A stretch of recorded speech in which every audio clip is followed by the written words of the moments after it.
Well, good morning, good afternoon, or good evening to you, depending on where in the world you are dialing into today's webinar from.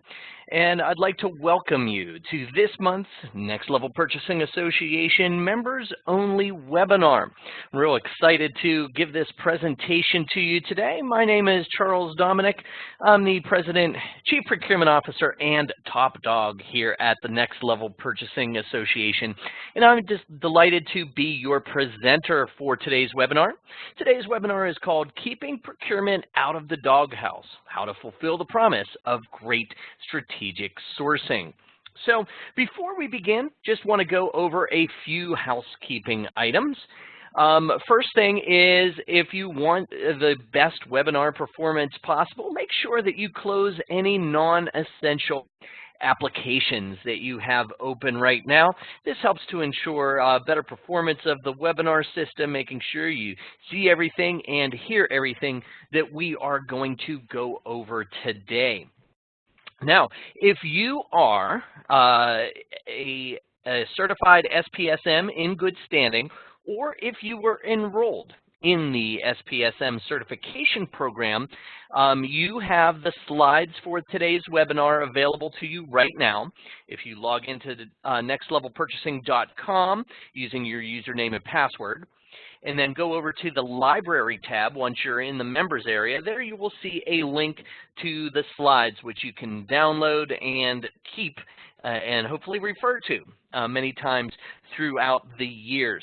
Now, a little bit later in the webinar, if you are not one of the folks that has access to today's slides, I'll talk about the ways that you can get access to today's slides by joining your fellow procurement professionals who have chosen an ambitious approach to their procurement career, and then get all kind of great benefits along the way, like slides and replays from these monthly webinars.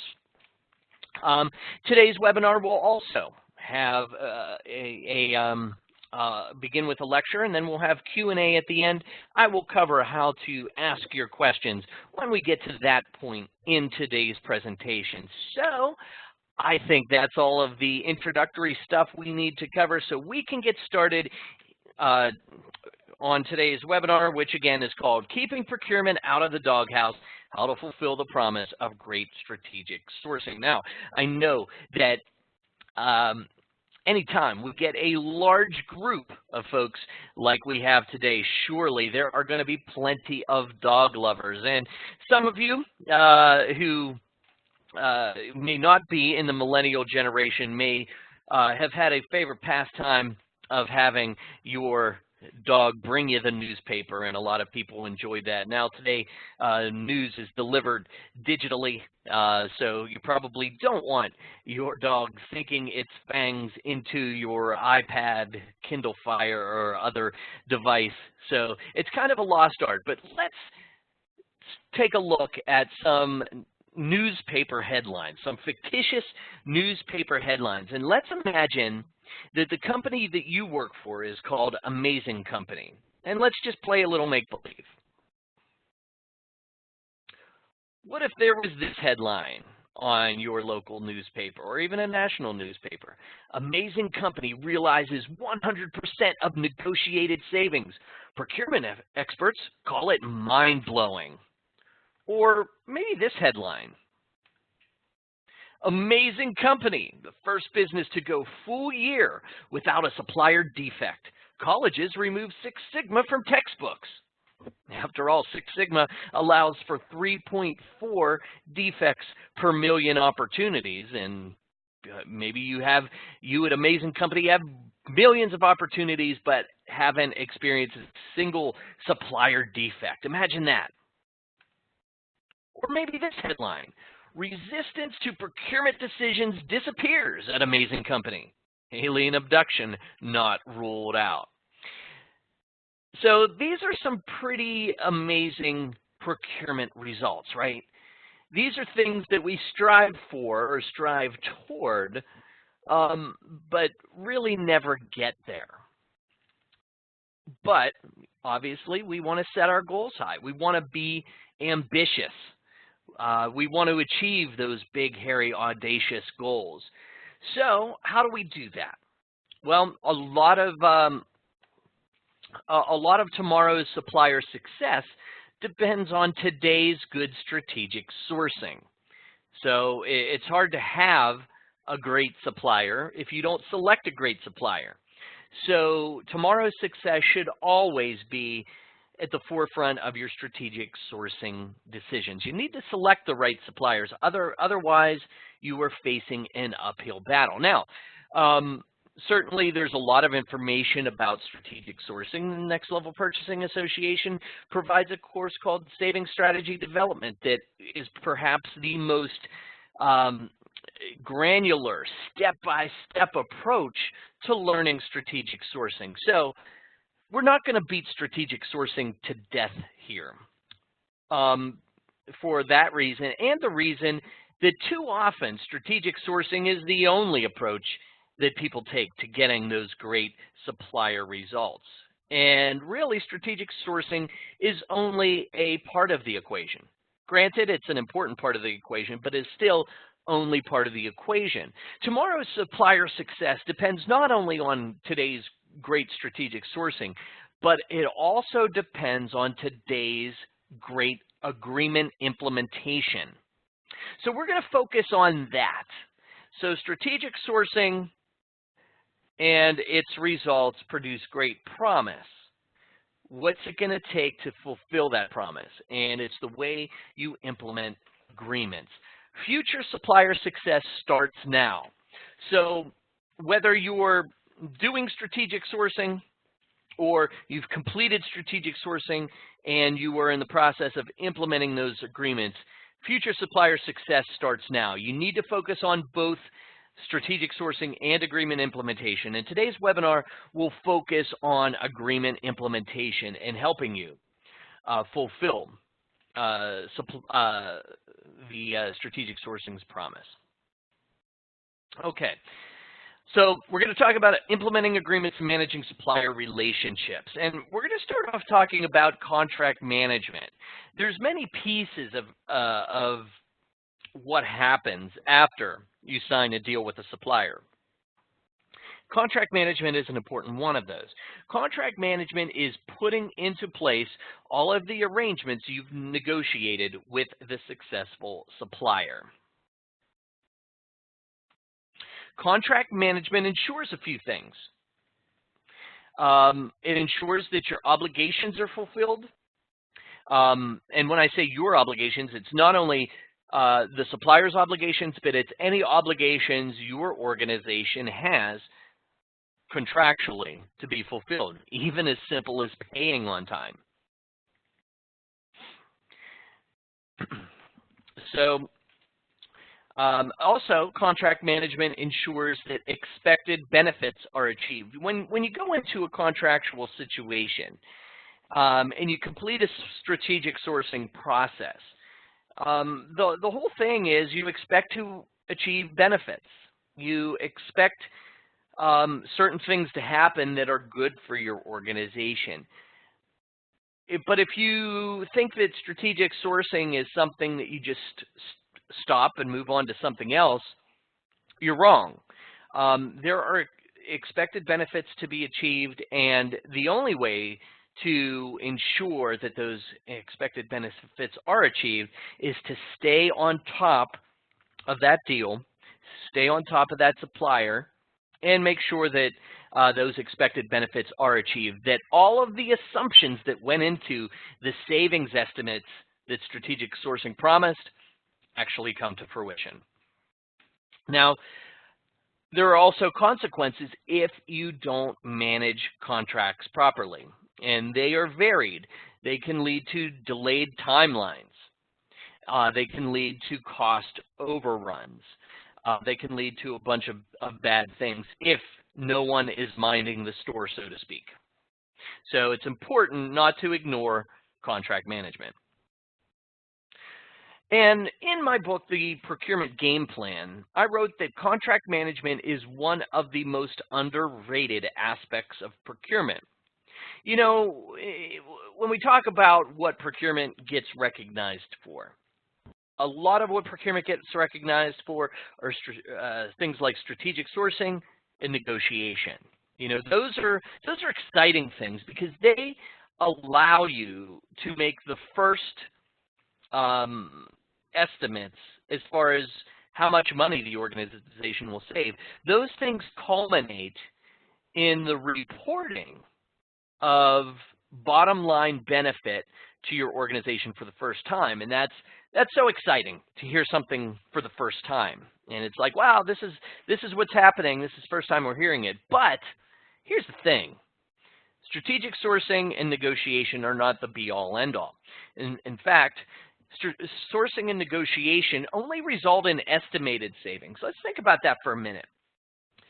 You know, when you complete a strategic sourcing initiative, and that culminates in the signing of a contract with a supplier, and that contract includes a lower price than you paid in the past, you really didn't save anything yet at that point. You only start technically saving money when you start buying things, and you buy those things at a lower price than you had bought them for previously, right? So until that happens, you're not saving money, but procurement departments report their savings often only at the conclusion of a strategic sourcing initiative. But at that point, the savings aren't real. They're only estimated. So while strategic sourcing and negotiation only result in estimated savings, contract management maximizes actual savings because it's not how much you expect to save on day one of that contract. It's how much you did save as of day 365 of that contract, or day 730 of that contract, or whatever 3 times 365 is. That's what actual savings is. That's what you can look at your organization's financial statements for a fiscal year and say this is what has been saved as a result of strategic sourcing, negotiation, and contract management. So contract management maximizes your actual savings. Otherwise, they are only estimates. If the supplier continues to bill you at last year's price, you will have saved zero. And maybe that's an extreme example of contract management getting ignored, but unless 100% of the assumptions that went into your savings numbers are verified throughout that year or multi-year contract, then you're not really saving money. Contract management can be simple. The degree of complexity of contract management can vary according to the duration of the contract, the type of the contract, things like that. It can be simple. You can simply have a spreadsheet with tasks and due dates, and you monitor those due dates and make sure that obligations are met, and it's very simple. You just basically keep in contact with your suppliers. As critical things are coming, you converse with suppliers, make sure that those critical obligations are on the supplier's radar, and making sure that the due dates are met. That can be simple. Now, contract management can also be a little more complex. For complex deals, contract management can grow to include regular formal supplier reviews, where you discuss strategic issues, you review accomplishments, and you discuss action plans for areas needing improvement. Now, contract management, the term, primarily applies to managing the specifics of deals on a supplier-by-supplier basis, or even on a purchase-by-purchase basis, or category-by-category by supplier basis. You know, making sure that the specifics are hit. And that differs a little bit from supplier evaluation programs, which are designed to put standardized metrics across all suppliers in all categories. Now, when I talk about contract management, one of my favorite memories in procurement is a conference that I spoke at about 10 years ago. I speak at many conferences. This one was the Automotive Fleet and Leasing Association conference in 2006. Now, fleet management is kind of an untraditional category for procurement, And even though strategic sourcing had been around a long time before 2006, it was only at that time that strategic sourcing started being used for fleet management services and fleet management purposes. And this scared folks. This scared folks on the buying side, and this scared folks on the selling side as well. And at one point in my presentation, I had a question and answer session. Now, this AFLA conference is attended by people both on the buying side, such as procurement managers, as well as fleet managers, and people on the selling side, such as sales executives. And this one sales executive stood up and said, hey, you know, we see ourselves with this strategic sourcing thing losing business. And we're losing business to suppliers who promise all these savings versus what we've done in the past. And quite honestly, we don't believe them. So tell me, who goes back and makes sure that all of those savings that our competitors are promising are actually achieved? And at that time, you know, I had to laugh because I knew one of the problems in the procurement profession at that time, and one of the problems that persists in the procurement profession today, is that there's substandard contract management. Everyone gets so excited about being great at strategic sourcing and great at negotiation, but there's still a little bit of a deficit in the contract management skills today. There's still a deficit into how well the contract management process is stocked with resources. I had to laugh and I say, it wouldn't surprise me that in some of your customers' organizations, no one goes back and makes sure that all of those savings are achieved. They just document what they've believed to have saved, and then they move on. Now, in leading organizations, in organizations that follow procurement best practices, yeah, there are people who it's part of their job to manage the contracts. It's part of the job to go back and make sure that all of those savings are achieved. There's people who are responsible for keeping in contact with suppliers on a day-to-day basis to make sure that all of the assumptions are being held true and that those savings are achieved. But I have to admit, not everyone does it. But I hope that more and more organizations continue to follow best practices and make sure that those savings gains are achieved. But, you know, this is a supplier that was at the losing end of deals who was very upset, red-faced actually. But if you think about a losing supplier chafing at problems like that, imagine your management if they realized that all of these strategic sourcing promises of savings weren't being looked at after the fact.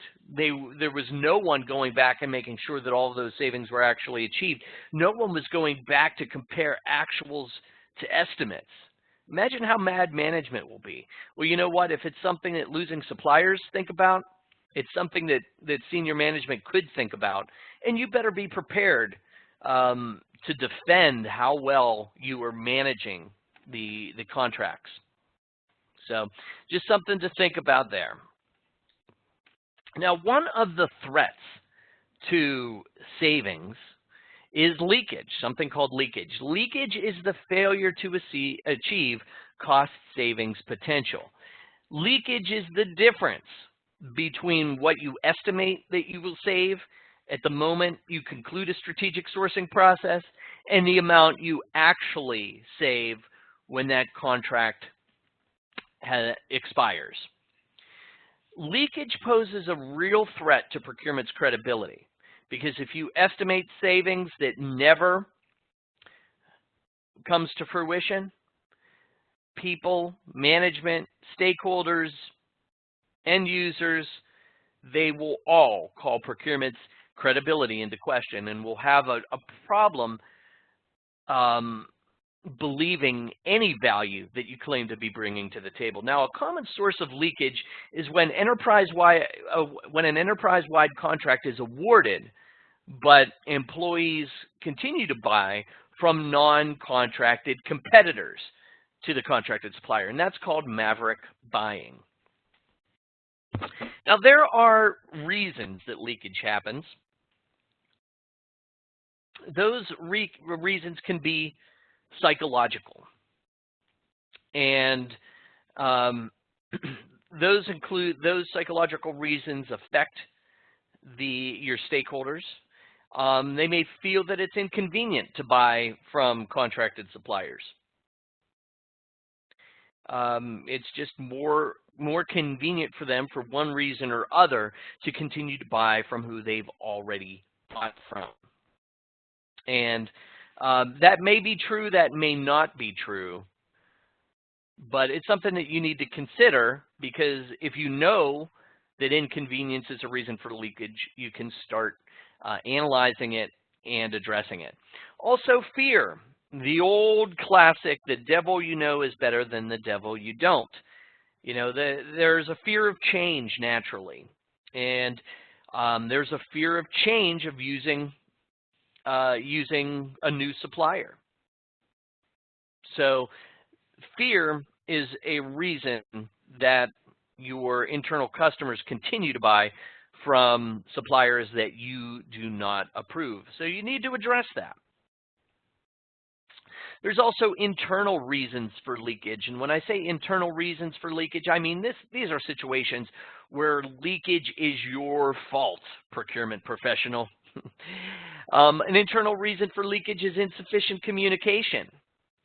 You know, if leakage occurs and you ask an employee, why did you buy from this supplier when we have a contract with this other supplier? A common answer may be, I didn't know there was a contracted supplier.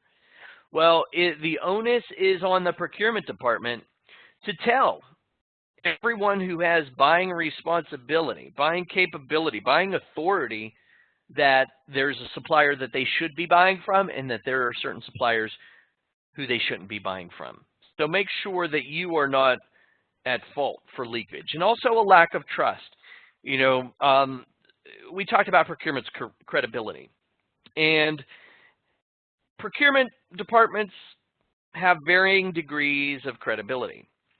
And if your procurement department has a history of not being trustworthy, perhaps selecting suppliers that didn't serve the greater good of the company, but rather served only as a price reduction for the company, then your procurement department may not be trusted. So you need to continually work at being trusted by your internal customers, your stakeholders. If, in terms of leakage, if you're not diligent about stopping the leaks, you could find yourself in a procurement flood. And what I mean by that is that, you know, $1 million of savings is lost due to leakage on one contract. $500,000 of savings is lost due to leakage on another contract. $250,000 is lost on a third contract, and so on. That all adds up, and that can really eat away at your actual savings when you go back and compare it to your estimated savings. So you have to address leakage. And there are some strategies for mitigating leakage. One is that you need to continually monitor expenses to identify any leakage. You should know on at least a monthly, if not a semi-monthly or weekly basis, where are these, what situations are these non-contracted suppliers being used? When are they being used? Who's using them? Find out sooner rather than later. Don't wait till the end of the year and say, oh, we realized that we had 50% leakage, so we only achieved 50% savings. Don't wait for that to happen. Be on top of it so you can put a stop to it ASAP. Celebrate and publicize sourcing successes. Let your stakeholders know that you are succeeding, whether it be an email blast, a procurement department newsletter, something featured in the company newsletter, use it in company meetings, Let the rest of the organization know when you have success so that they will want to be a part of it. And it also can help if you get third parties involved. I mean, think about this. Think about anyone in your HR department. Do you know if they are the best in the world at being an HR associate? Or think about your finance department. Do you know if they're the best in the world at being a finance associate? Maybe, maybe not. And you probably don't want to observe them day in and day out to see whether or not they're good at their jobs. But if they were featured in a magazine story, a trade publication story about how well they did their job, wouldn't you perhaps think differently of them? Would that give you a different impression than you have now? Would that save you the work of evaluating them yourself if an industry-leading publication that only writes about the best and the brightest writes about them? Yeah, of course it would. So think about that for yourself. Procurement departments tend to be a bit shy, but it helps your credibility with your internal customers if you have external recognition of the good work you do. Also, and perhaps most critically, involve stakeholders in the sourcing process. Stakeholders, the last thing that they want to do is have rules enforced on them. The last thing they want is to have policies pushed down their throats. So instead of selecting a supplier and mandating that they use your supplier, by involving them in the process, things are different. Because if you give them the supplier, they will perceive the successful supplier as the procurement department supplier. And when that supplier has a hiccup, as pretty much any supplier is subject to do, it'll be the procurement department's fault because you selected the supplier without their input. If you get their input, then that supplier is not the procurement department supplier. That is our supplier. It is our supplier. It is the company's supplier to be proud of when there's success, and it's our supplier to take accountability for when they have a hiccup so we can get things back on track. Okay, now let's talk about measuring and managing supplier performance. And this relates to things that you can put in place that are common among all suppliers. So with contract management, you may be monitoring specific deliveries. You may be monitoring certain quality testing activities and things like that, things that are very specific to each contract. When we talk about measuring and managing supplier performance, we're talking about standardized processes that can be applied throughout your supply base. They're not specific to a single contract. Many suppliers can be managed in a common way. And it's important to have a well thought out supplier performance measurement and management program, because what gets managed gets done. If your supplier has a certain delivery rate now, on-time delivery rate, say 90%, if you do nothing, how much do you expect that rate to improve on its own over the next year, 3 years, 5 years? Well, how did it improve when you did nothing about it in the last year or the last 3 years, last 5 years? Probably hasn't moved the needle. But if you manage it, if you stay on top of it, if you set goals and you have some accountability mechanisms put in place, you have a better chance of seeing some improvement. And there are many benefits to a well-managed supply base, such as organizational efficiency. Your organization can operate much more smoothly if the goods and services that are needed are there when they're needed. You can get higher quality products and services. You can drive costs lower and ultimately, through all of those things, increase your organization's profits. Now, putting together a supplier performance management program really requires that you get 5 decisions right. And I wish we had time to go in depth through each and every one of these. We don't, so I will just mention them. First, which suppliers will be rated? There are many correct answers to this, but the one answer that is incorrect is all of them. Because first of all, most of you are in large enough companies that you have too many suppliers for any procurement department to really manage, meet with quarterly, work, collaborate on action plans, things like that. Just too many.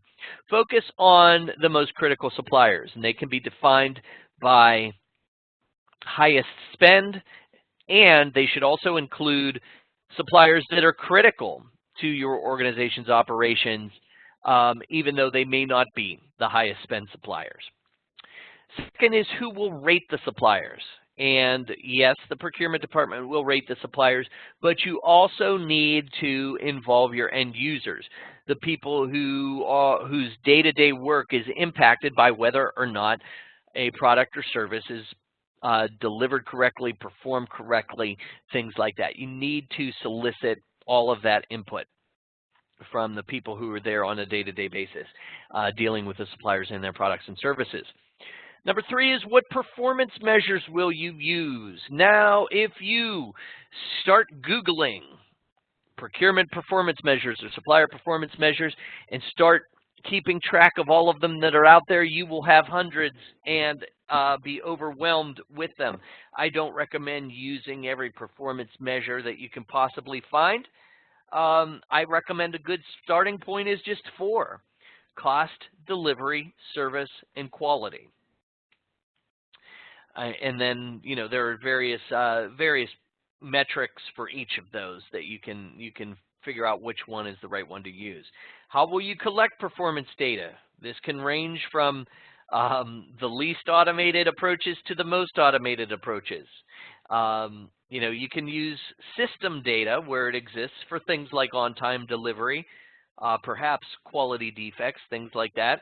Other of us are not as fortunate to have that information in a centralized database, and we may need to calculate it manually. So it all depends on what you have available to you.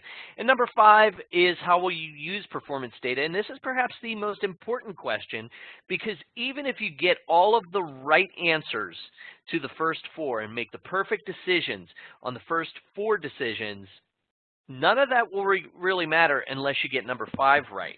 You have to use performance data in a way that actually gets better performance from your suppliers. And, you know, at the core of that is to, you know, collect the performance data, to share and discuss that performance data with your suppliers. When things are insufficient, if they're not hitting the targets that you set for them, to require action plans from them, and then to follow up on those action plans to A, make sure that they are actually implemented and not simply lip service from your suppliers, and B, to make sure that they are actually producing the results, moving you closer and closer to the targets that you are seeking. And all of that comes down to communication with your suppliers. Okay, now, some words that are tossed around too freely in our profession of procurement are things like supplier alliances, supplier partnerships, things like that. I recommend having supplier alliances, but I also recommend having a good definition of what supplier alliances are and who you should have supplier alliances with. So supplier alliances are special formalized relationships with the supplier. They are reserved for an extremely limited number of suppliers. So let's think about, you know, the decision we just made about which suppliers should be measured and managed. They will only be a subset of your total supply base. Maybe they're only your top 20% of your suppliers that account for 80% of your spend. Well, those that you have supplier alliances with are an even smaller group. Supplier alliances are reserved for an extremely limited number of suppliers. And they are characterized by collaboration. where 1 plus 1 equals 3. By sharing ideas, working on joint projects, both your organization and your suppliers can be more successful than you would be if you didn't have each other. So, for example, by working together, you come up with ideas to grow your market share. By growing your market share, you have to buy more from your suppliers. So you are increasing your revenue and thus your bottom line, and your supplier, by virtue of that collaboration, is also growing their revenues and increasing their bottom line. So the collaboration towards these strategic goals, strategic results, are what makes supplier alliances supplier alliances. Benefits of supplier alliances: they assure continuity of supply in a tight market. If there was a tight market and your supplier did not have the ability to supply all of its customers in a timely manner, you want to be one of those customers that does get supplied in a timely manner. If your supplier has to make a decision to ship the rest of their inventory to you or ship the rest of their inventory to someone else, you want them to choose you. So you choose them as a supplier alliance partner. Supplier alliances achieve reduced total cost. They attain a flexible and responsive source for unexpected or dramatic demand changes. If your organization has a dramatic change in demand and you need your supplier to ramp up, a supplier alliance can help them do that. It can help them be agile. They are willing to do that for you. And by the same token, perhaps the other side of the coin is that you're able to reduce demand. Your supplier can be flexible in that manner and agile in that manner as well, without destroying the supplier or destroying your relationship with that supplier. A true supplier alliance will provide you access to expertise for innovation, and a true supplier alliance can improve quality or operations. Now, there are two variables to identify alliance partners: difficulty of obtaining supply and importance to your organization's mission. Now, you can think of these two things on continua. Each one is a continuum. Think about the first part, difficulty of obtaining supply. Now, I want you, as I'm talking, to actually take notes. I want you to think of a supplier who may be a possible supplier alliance partner. Now, I want you to write down a number, and we're going to call this number the supply score. Okay, if there are many sources for the product or service provided by that supplier, if there are short lead times, and there is predictable availability of the product or service that supplier provides, write 1 as its supply score. Okay, if there are a few sources for the product or service, occasional long lead times, and sometimes unpredictable availability, I want you to give that supplier a supply score of 2. And finally, if there are only 1 or 2 sources for the product or service that you buy from that supplier, if there are frequent long lead times, and there's always unpredictable availability, I want you to give that supplier a supply score of 3. All right, now we're going to talk about the importance to your organization's mission. So I want you to write importance score down in your notes. And I want you to give an importance score to that supplier that you're thinking of. If your organization could fulfill its obligations to your customers, your external customers, those customers that pay money to your company, without this supplier's product or service, I want you to give that supplier an importance score of 1. If the product or service supports the production of a product or the provision of a service, but it is not directly incorporated into the final product or service that your organization sells, I want you to give that supplier an importance score of 2. And then finally, if the product or service that the supplier provides is directly incorporated into the final product or service that your organization sells to its customers, I want you to give that supplier an importance score of 3. Now, if that supplier that you were thinking of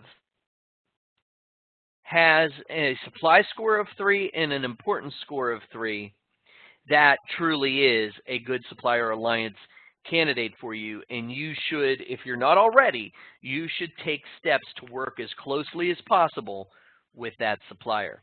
Now, let's say that you did not get a 3 for supply score and a 3 for an importance score for that supplier. That's okay. That doesn't mean the supplier is not important. That just means that there may be other suppliers that you need to be working with more closely. So I want you to think of who those other suppliers may be and apply a similar thought process. Okay, hope you had a little fun with that, thinking about your real-life situations. We're going to go over a few more concepts, then we're going to take your questions. Just wanted to cover the 4 components of good supplier relationship management. They are supplier performance evaluation, which we talked about, having those metrics for your supplier, those performance measures, and using the performance data to actually drive improvements in your supply base. 2 is idea sourcing and value creation.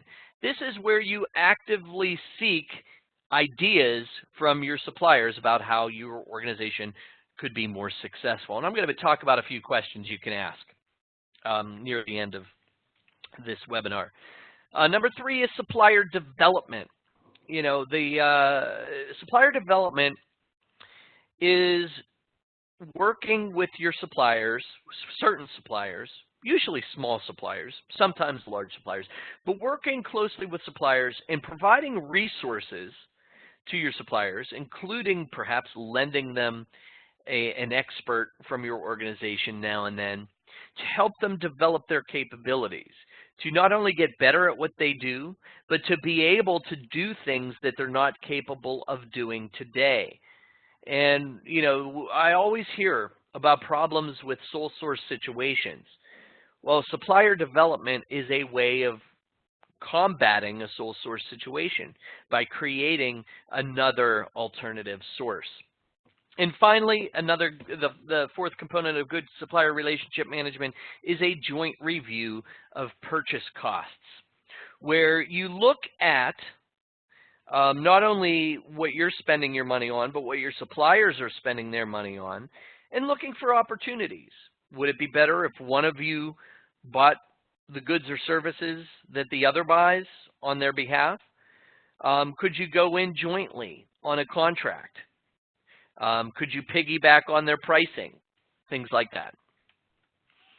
And that's part of the next group of ideas that I'm going to share with you, which is cost reduction opportunities within the supply chain. How do you reduce costs within the supply chain? Again, this is beyond strategic sourcing. You know, this is after the deal has been signed, and not only do you want to achieve all of those gains, achieve all of those savings that you got through strategic sourcing or that were estimated after the conclusion of strategic sourcing, but also to deliver value even beyond that amount. Look to eliminate redundancies in the supply chain. You know, do a flow chart of your processes, your supplier's processes, your supplier's supplier processes. Are you both doing some of the same things that can be done by only one of you? Inspection's an obvious component of that. You know, are you doing an inspection of something that your supplier just inspected before they ship to you?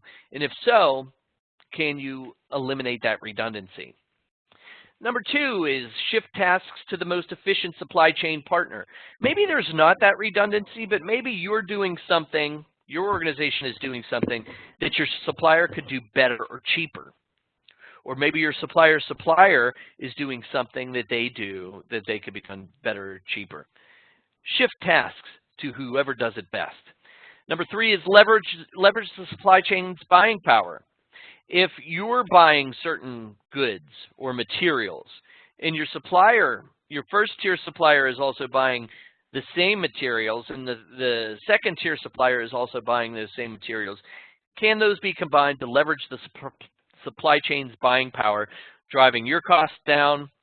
And part of that is because you're helping to drive your supplier's costs down, which enables them to offer a lower price to you. And then renegotiate when appropriate. I want to spend just a few minutes on renegotiation because it can be tricky.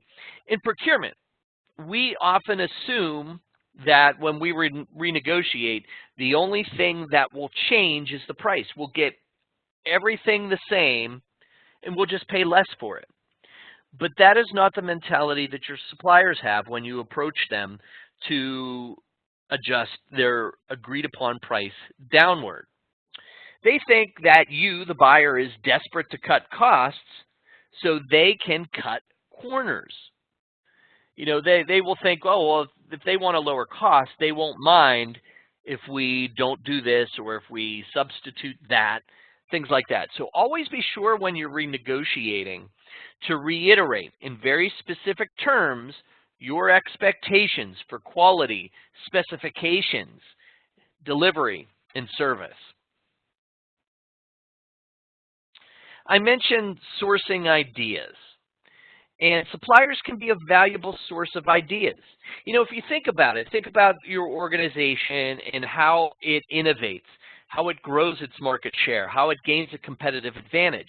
Usually the organization relies on its employees for that.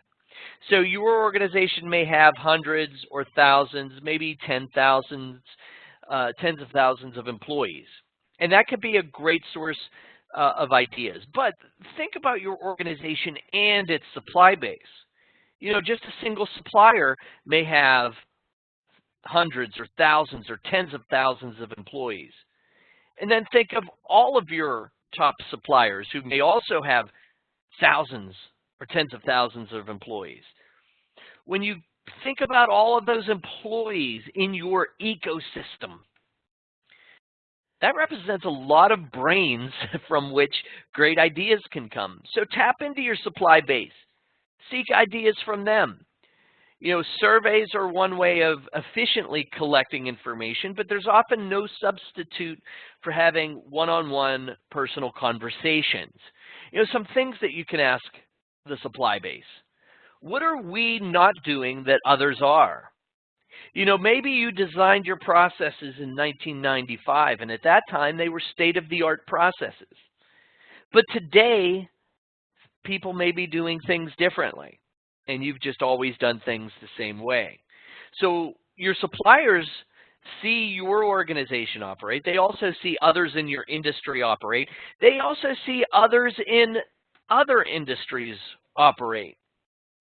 So they have exposure to a lot of best practices. So asking them those simple questions can be a great way of learning how you can improve your organization. And when you can improve your organizations, you can drive costs down, you can increase revenue, or you can get a double value by doing both. You can also ask on a scale of 1 to 10, how difficult is it to do business with us? You know, maybe your price is higher than what your supplier charges to other people because you are a high maintenance customer. It's a lot of work to do business with you, whether it's your packaging requirements or your reporting requirements or your paperwork requirements or things that you don't even think twice about. You may be making it difficult for suppliers to do business with you, and as a result, you may be making it costly for you to buy from those suppliers. Similar question is, how are we adding unnecessary cost? That can be very revealing. And finally, if you were our CEO, what opportunities for us would you be looking at?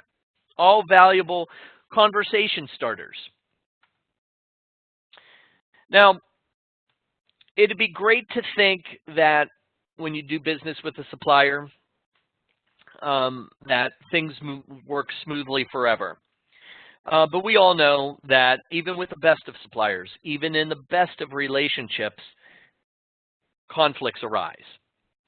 So unfortunately, there's a knee-jerk reaction that we have in procurement when something happens, and we say it's the supplier's fault. It's always the supplier's fault. But that's wrong. You need to ask, is it? Is it the supplier's fault, or is it our fault? Thoroughly investigate the problem. Maybe the root cause of that problem is something that your organization did, said, etc., failed to do, etc.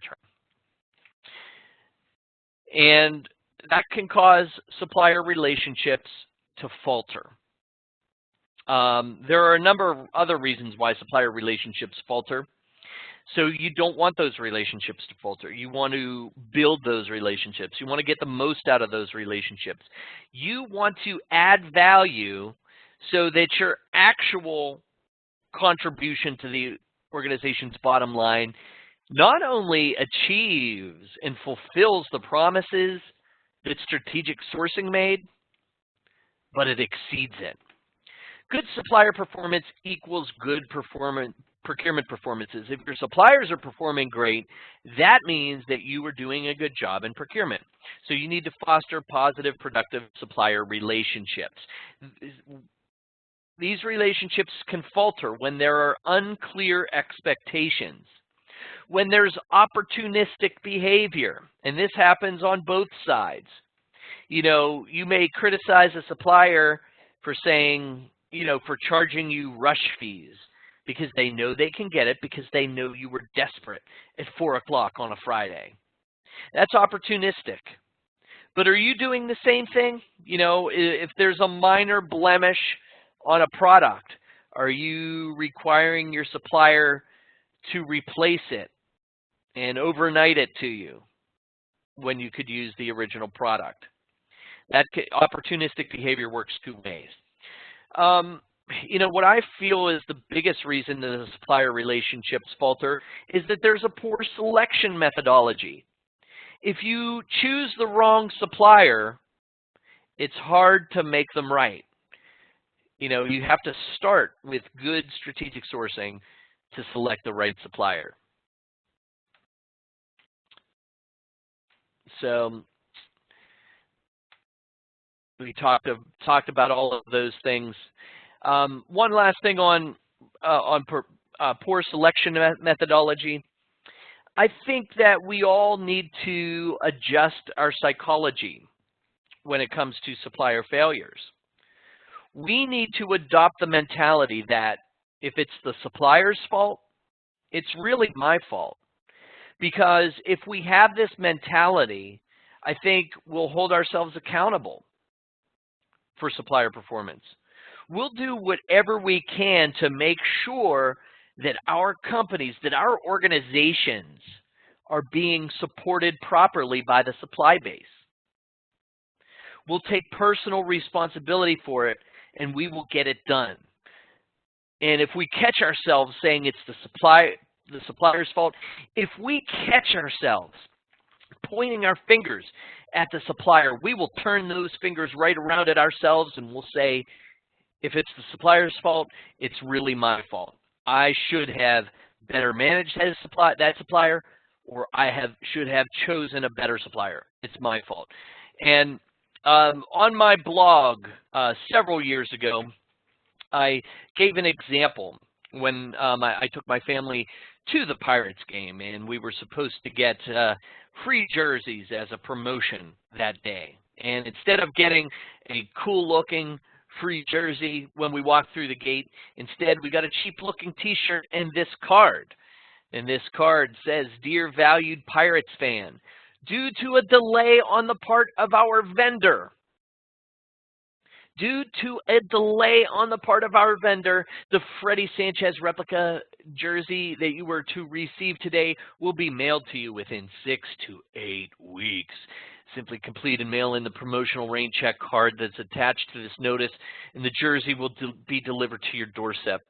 Please accept this Freddie Sanchez player T-shirt as an additional token of our appreciation. We are sorry for the inconvenience this may have caused, and thank you for the support of the Pirates." I hated this. This is bad PR this is bad supplier relationship management here.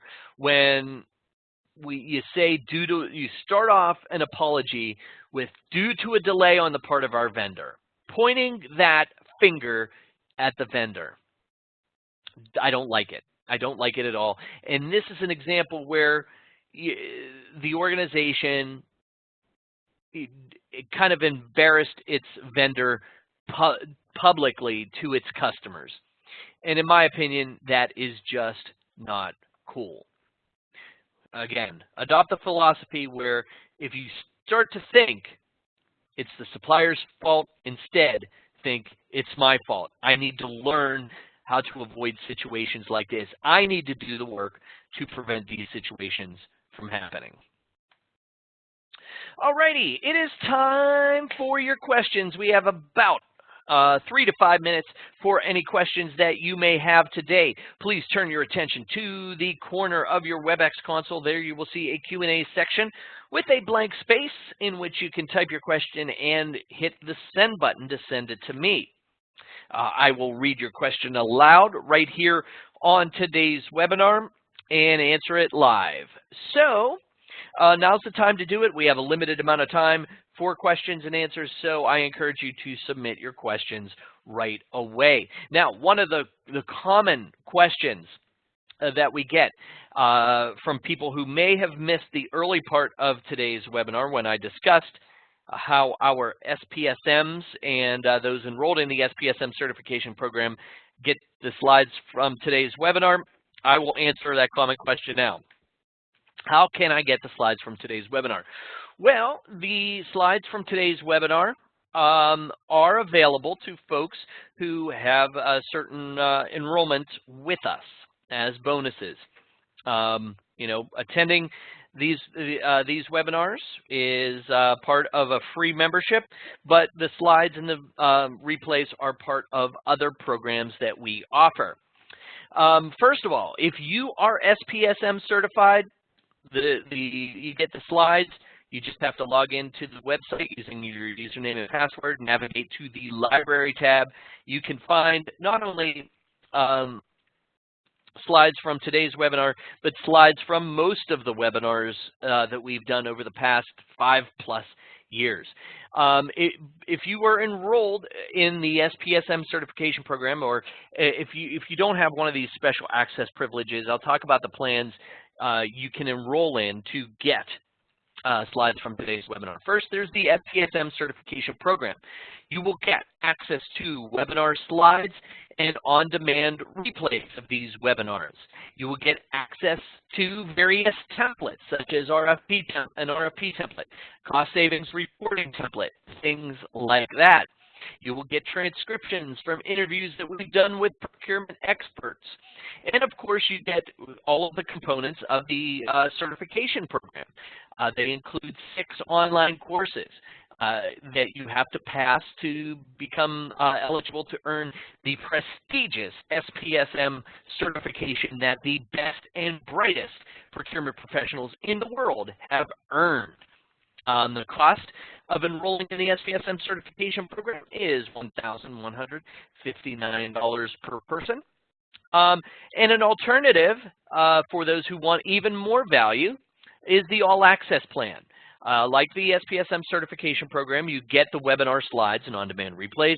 You get the templates that I mentioned. You get the transcriptions from interviews with procurement experts.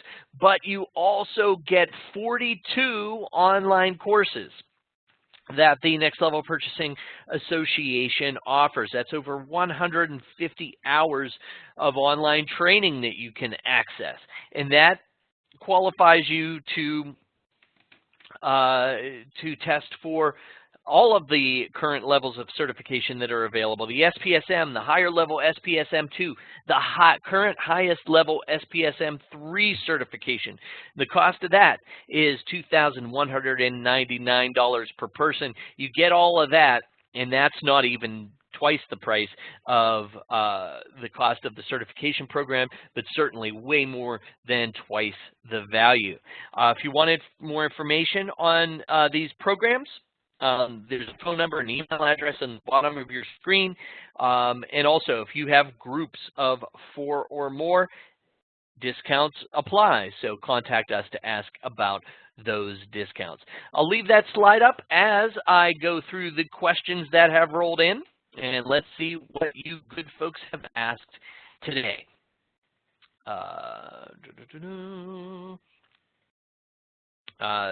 Starting off our queue, there's a lot of folks that just said hello. So hello to all of you.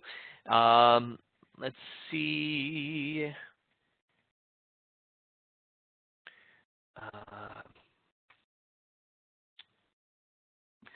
It said, first question comes from Avidiu Slimak, who asks, so we will receive your presentation even in the library we cannot have access to it?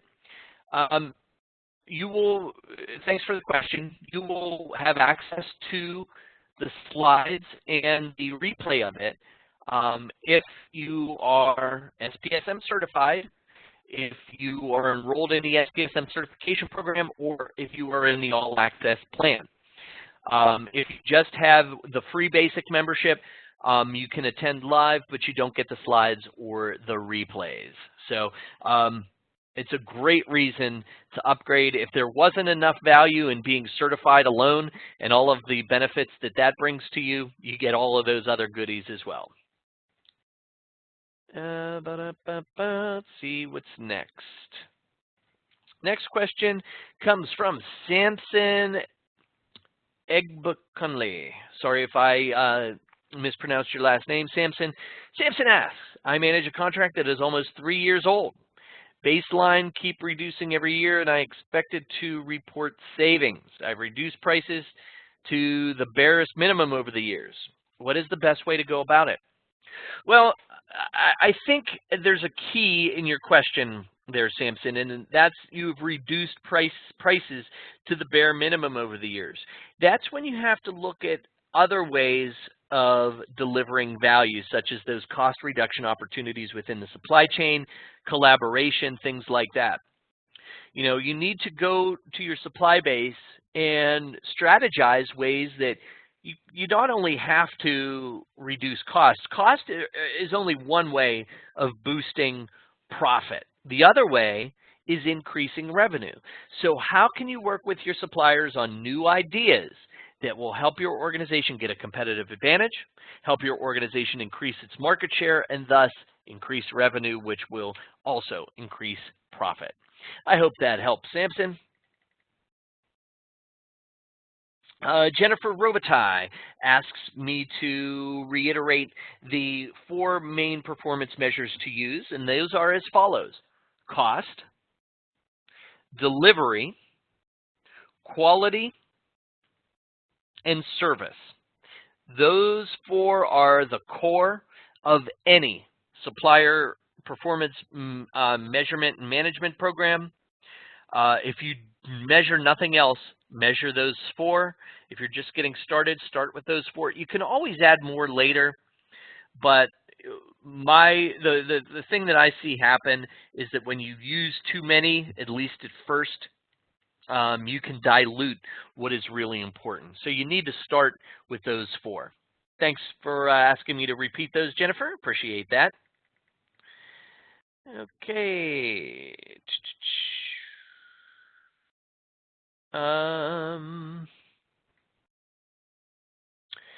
Daniel Martin asks, I have enjoyed having supplier conferences that enable all parties to talk, share experiences, and energize all parties to be creative.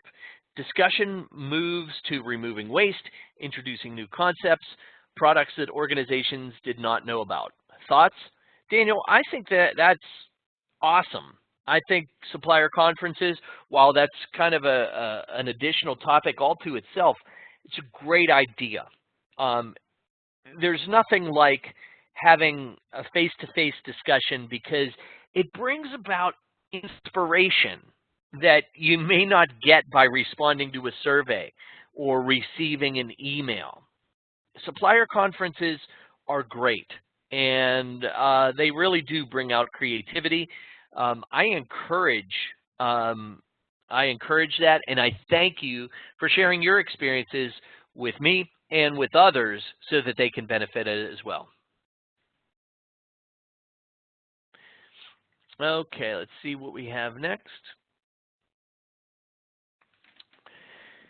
Next question comes from Probin Berridge. Probin writes, the organization is always seeking to reduce cost. How realistic is it to expect savings year after year when inflation is a given? Well, the thing to remember is that in some categories, inflation is a given. In other categories, it's not. And even if you have so perfectly managed one category that you've driven prices to the bare minimum and that has to inch up, find the other categories that have been undermanaged in the past and offset that increase in one category with savings in another category. So that is my advice. Also, in my book, The Procurement Game Plan, I talk about volatile commodities and how to offset market increases in prices. If you're working strictly with volatile commodities, then you want to at least be performing better than the market. I hope that helps.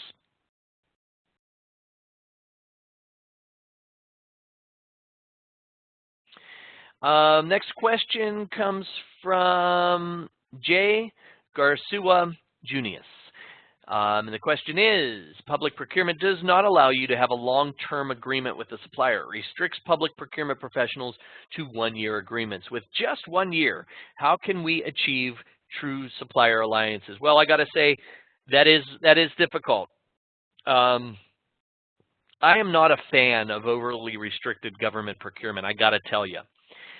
There are some things that I hate about government procurement and how I think that the administrative laws that are placed on public procurement makes things absolutely stupid. And only allowing a one-year contract is one of those things because, yes, it becomes difficult to have a true supplier alliance with that because your suppliers are always on the defensive.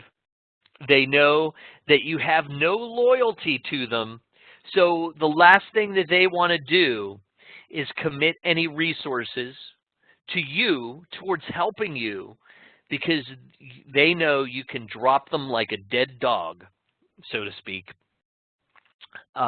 because of the restrictions that are placed upon you by your government agency. You know, the best thing you can do is try to change those ridiculous laws and policies that are placed upon you. So I hope that helps. I'm not a fan of certain government procurement, and that indicates why. Okay, Emily Perry says, this was a great webinar. Thank you. Would you be able to go through the criteria for each level of the importance score levels again? I couldn't take notes fast enough. I apologize for my quickness there, Emily, and I will go through that again. Importance score. Number one, or the lowest score is if your organization could fulfill its obligations to customers without that supplier's product or service. Once again, the lowest score of 1 is if your organization could fulfill its obligations to its customers without the product or service. The mid-level score is number 2, and that score would be given if the product or service supports the production of a product or the provision of a service, but is not directly incorporated into the final product or service. Once again, if the product or service supports the production of a product or the provision of a service, but is not directly incorporated into the final product or service. So this may be like machine maintenance, because machine maintenance isn't incorporated into the final product, but it certainly does support the production of that product. And then finally, the highest score for 3 points is if the product or service is directly incorporated into the final product or service. Once again, 3 points if the product or service is directly incorporated into the final product or service. So this would be a purchased material. It would be a component that's purchased that gets directly incorporated into the final product or service. I hope that that helps. Thanks for asking me to repeat that. Okay, let's see if there are any other questions. Paul Hinson asks, are you seeing a move to more review by finance departments? I am, because procurement departments are making some big claims, and because of those big claims, finance wants to see or is tasked with seeing whether those claims are real or not. And it's very helpful for procurement professionals to learn to speak the language of finance, to understand financial statements so that they can report in a way that's consistent with the way finance evaluates things. Great question, Paul. Thank you for that.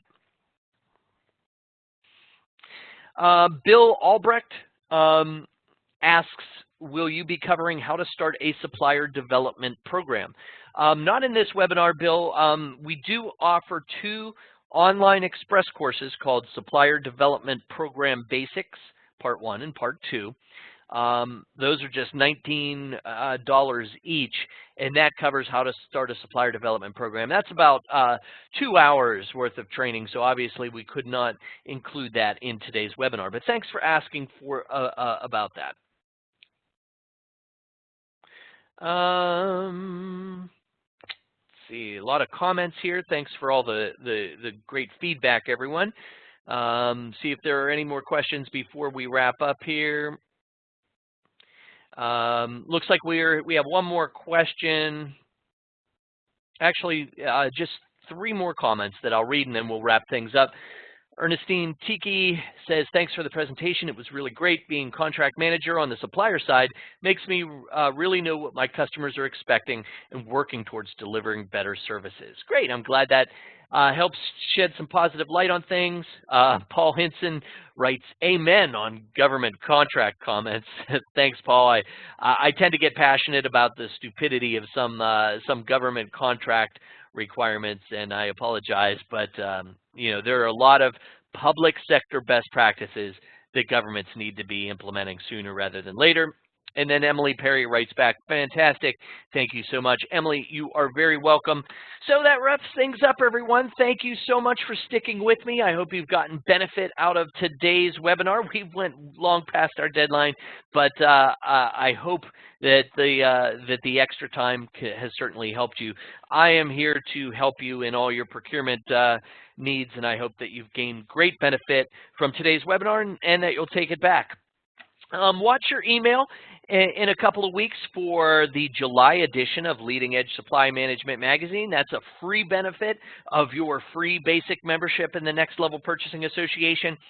That magazine will have information about our next webinar that we'll be having at the end of July. So wrapping things up for today, this is Charles Dominic from the Next Level Purchasing Association, thanking you all for attending and hoping to see you all on a future Next Level Purchasing Association webinar.